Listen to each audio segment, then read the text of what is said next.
అంటే శృతి స్మృతి పురాణ ఇతిహాసములు ఏ ధర్మాలను మనకు చెప్పాయో ఆ ధర్మాచరణే సనాతన ధర్మం.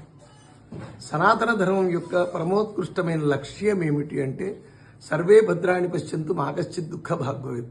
అందరూ క్షేమంగా ఉండాలి, ఎవరూ బాధపడకూడదు. ఏ అనుష్ఠానం వల్ల అందరూ క్షేమంగా ఉంటారు అంటే